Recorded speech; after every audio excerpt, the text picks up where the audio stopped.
Hi YouTube, this is Tempest Knight. I'm here playing Breakpoint on We just lost the territory. Hardline. Why am I not playing Battlefront? Well, I did play Battlefront and I loved it. It was a stupendous game. Stupendous. It was a great game. And it's beautiful. Graphics are amazing. Very well put together. I couldn't have asked for more. Even the UI reminds me of like stuff you see on mobile apps these days. I really like it. The gameplay it seems like they could tweak it a little more. I understand it was beta.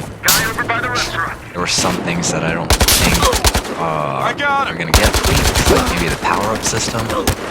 Kind of disappointed me that they didn't have classes and loadouts like Battlefront did, and Battlefield has. And I don't know, I just thought the power-ups were kind of OP in some areas, and then some of the power-ups were so random and people would just pick them up, and if they didn't get what they wanted they would toss it aside and pick up another power-up, and then other people wouldn't get any power-ups, so it's kind of difficult to really ingest the system of play that the developers wanted or expected out of the community. That's not how it was played. Blocker Assault is it's a great mode. I think if they nerf the power-ups and let everybody have a hand at them, like instead of having the orbital strike be 1 or 2 hit kill, you could have it maybe 5% of that and allow everyone to have that on their kit or loadout. So yeah, it would be great if they tweaked it up. If not, it's still going to be a great game. There's a lot of fans and there's going to be a huge community for it. I already see it happening. So back to Hardline, I just died at Echo. I came from Alpha. The flags actually go Alpha, Echo, Bravo, Delta, Charlie. That's not how I say my alphabet, but hey, that's we're gonna go with the flow on this one. That's what the dice chose. So here, flags are kind of staggered back and forth, and there's a lot of hillsides, and you got creek. Is it a creek or is it a stream? Let's call it a creek. There's a creek that flows in between. It sounds a lot more manly, right? You walk down to the creek and you splash yourself with some water. Feel the rush. And anyway, the day and night thing, that's the Levolution in this map. It's great because sometimes you want to opt in for the night vision scope, thermal scope, and sometimes the sun is too bright for it. It actually affects it. And even if you don't switch in between them, because I don't really do it, it's still a great impact on the gameplay because it's harder to see. Then you also get the blinding effect from the sun at times. And the scenery is amazing. I think it's supposed to be based in Hollywood or something. And yeah, so Alpha, let me go over Alpha. It's like a winery house, and they got oak barrels underneath that you can hide between. It's a very notorious spot for people who like to lurk around, and you do so if you need to, I guess. Not a huge proponent of it, but if you're really in a pinch and you need to, well, go for it. You know. And then we move on to Echo, which is the playground. It's got a couple of spaces to hide. It's a really big flag. There's a lot of hills, there's walls, there's the playground, there's a trailer, a lot of places you can hide in, and you want to use all these places because the map is really open if you don't. So you want to be able to find some place to take cover just in case you start getting shot. Like that. See? But I tend to go more force in and just throw myself into the moment. Hey, it's what I do.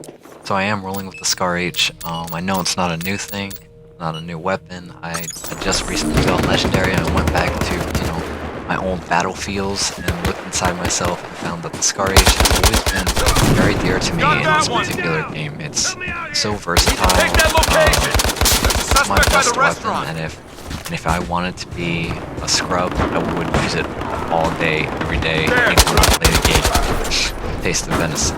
If you guys didn't know what Taste of Venison is, it's from the Beat map. A lot of my friends will say it, and it's just like beating on somebody, tell him to taste the venison. I don't know what this guy was doing around the corner. He definitely saw me, could have shot me. He didn't. He didn't explain that. So a lot of the times people are like, whoa, dude, you're like crazy amazing, but if you really think about it, and a lot of haters will say, it's just unfortunate that these guys can't play up to par, and that's what this is really about. We're trying to get people to see their mistakes, my mistakes, my successes, my thoughts, and how we can improve strategy and play smarter. Because if you're not better with reflexes, you need to play smarter, and that's what some people do, and that's why reflex guys, you know, with their crazy thumbs that play in high sensitivities. I play at a higher sensitivity than most people, and you know, it's just something that we feel inherently shouldn't be stuck in a corner or whatever. But some people, they're not as good with reflexes, and they do it. And you know, they bought the game, so I guess they can do what they want. And if it helps win the game, I can't really hate on them. It's really hard to say because I'm a fan, but that's the deal. So now it's getting darker in the map. I'm heading to Delta. This is like the motel area, or we can call it the Villa, or something like that. And just rolling around here. There's a lot of corners you want to check around. And when you're going around areas, you always want to look into the corners. It's something that they say in military movies, at least. I don't know about the real military. I'm guessing they would. I've seen documentaries on that too. And you know, you always check the corners. You clear the corners, then you proceed. Because that's where most people will be hiding. You can hear them. Sometimes you can hear them reloading, or if you kill someone near them, they might say some sort of voiceover, be a keynote. You'll be able to hear it. Get these guys off me! By the transport chopper trying to ram me in there. And he's done it a couple times, and he sabotaged himself. You might also want to take a moment of silence for that. Very unfortunate. Anyway, it was kind of difficult going back to Hardline for a second because you know, I got back into the recoil and I was playing Battlefront where there's no recoil. The only time you reload is really to pull down your weapon. And it's pretty cool going between those two different fields. And I'm kinda excited to see how they go with that game. I'm gonna stop talking about that game. Hey, ammo here! So that focus on it. So here, definitely, I can say it once, say it again. Transport chopper is very useful in this game. I do have where I just flew the transport chopper around, and you drop guys everywhere. You drop guys everywhere. You spot guys when you're in the chopper in first person view, and you want to learn how to drive forwards. And really interested, it might be useful to drive backwards, to pilot backwards. So that way you don't get shot as much and you can dodge motion. The good thing about this map is there are no stingers, so if you can fly well and avoid most of the infantry, you know, and keep a repair tool around, you'll be in pretty good shape to move your team around and disperse them. Because when you have a bunch of people that aren't able to communicate with each other, the only thing you really can do is try to disperse them. We don't really have coma rows at an advanced level where we can use a keyboard on consoles. I'm playing on the PlayStation 4 in case anybody was going to ask that. But that's something that you can do for your team. And it's something that they'll just do because they might get a squad wipe and you might be the only spawn they have.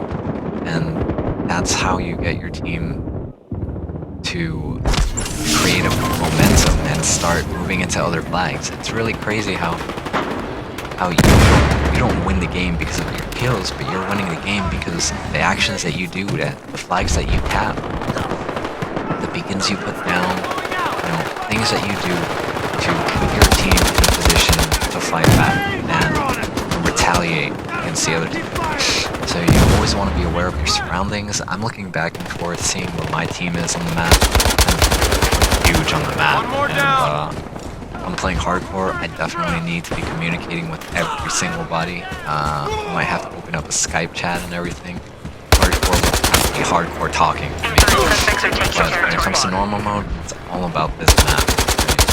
You see things on the map, you listen to things, and you pretty much have full field of view. You're like a psychic. Scout bird in the air! Telepathy and everything.